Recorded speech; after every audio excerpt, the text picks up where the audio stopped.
Hi, my name is May. I'm nearly 57 at the time of recording this. People have asked me how IBS has affected my life, and I just did a journal entry, so I'm just going to be basically reading it to you. Okay. 5th July 2023, how IBS has affected my life. A few have asked, some have wondered. I have IBS. It is a condition a person lives with the same way a person who has asthma lives with asthma. There are up days and down days. It doesn't take much to spark it off. For some people, the trigger may be food. For others, it may be stress. Yet others have a normal illness like a flu, and it can trigger off the worst of attacks. Symptoms can vary from one person to another. Excuse me. Some people get constipated, others get diarrhea. Some people get gastric problems, others like myself, the entire digestive tract basically just shuts down. And nothing works, so you cannot eat, drink, or poop. I have gone personally 5 days to a week without, and I don't feel the urge to poo, neither do I feel bloated. The number of times I have been in hospital for what is actually a very minor illness, but because it triggered off my IBS and rendered me unable to even drink, I ended up with a few days on a drip. It's not fun. Recently I had gastroenteritis, some viral thing. I remember having finished my shift and was waiting at the coffee shop for service to start.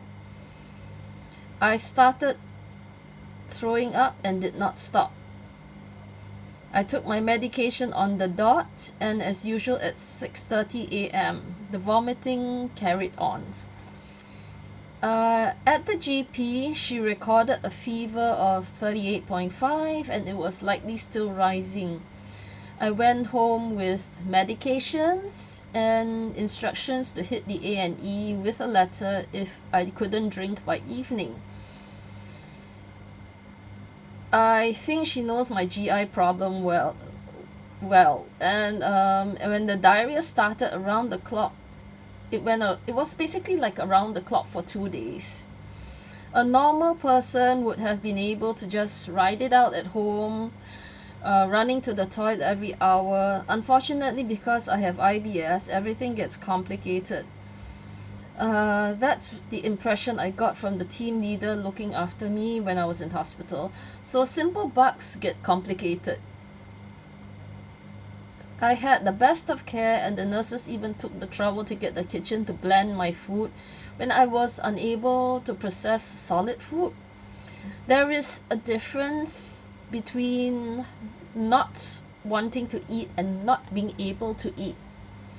I was not even able to handle a lot of fluids. Yes, I got better. As I got better, the ability to handle fluids came back first above solid food. It was a very slow recovery, about 9 or 10 days. I have not been able to travel to see my parents for over a month, and I don't have the energy to. I don't leave my area unless I'm meeting up with someone like my daughter who will know what to do if I feel unwell. So it brings me down to the question, how has IBS affected my life?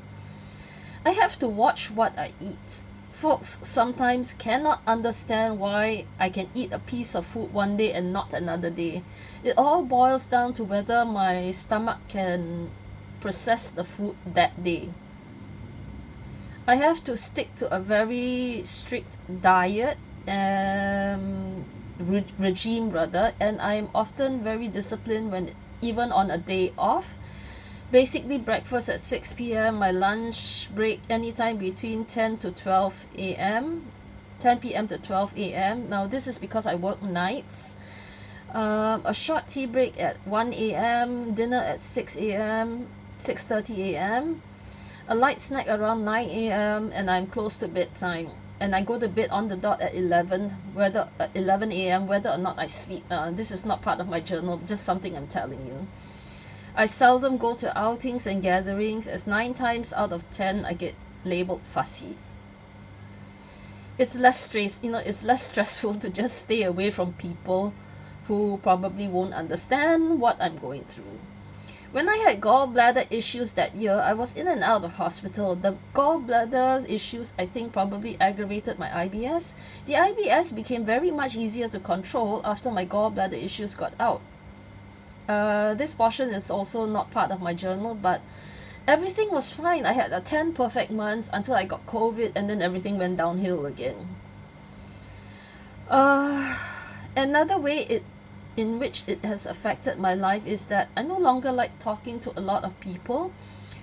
2 people, including someone I know very well, told me, I challenge you to think of it as a psychiatric issue. For your information, I have been screened by a psychiatrist during one of my stays, and I do not have depression or anxiety, so sorry to disappoint you there. I need to take nortriptyline. It's basically an anti-anxiety pill, as it cuts off signals between the brain and stomach. However, because I do not have depression or anxiety, it's a baby dose that needed adjustment until they found the right balance.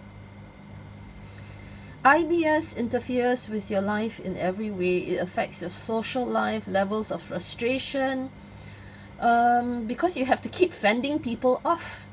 You get very tired of telling people, yes, I've tried this, no, that will not work, so please stop bothering me, it's stressful.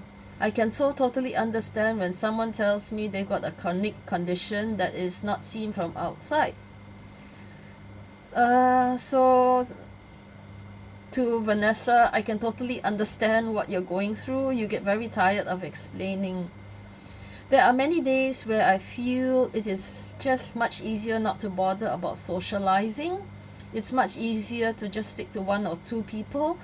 There are various treatments for IBS, ranging from medication to counseling if you have psychiatric issues that can affect it, to lifestyle management, to controlling food and disciplining yourself to stick to a very strict routine.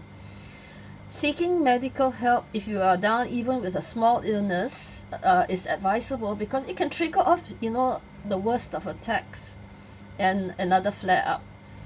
There is no cure, unfortunately.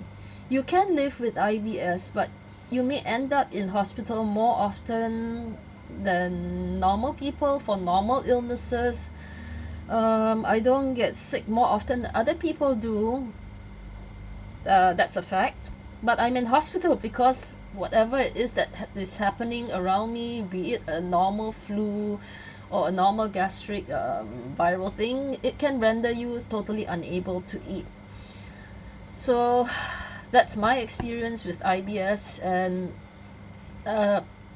as for other people who may be watching this video and are wondering whether or not to seek medical help, if you have a doctor that you trust, I would actually advise go and speak to them, because they may be able to help you work out a solution and how to live with it. So for what it's worth, good luck and take care.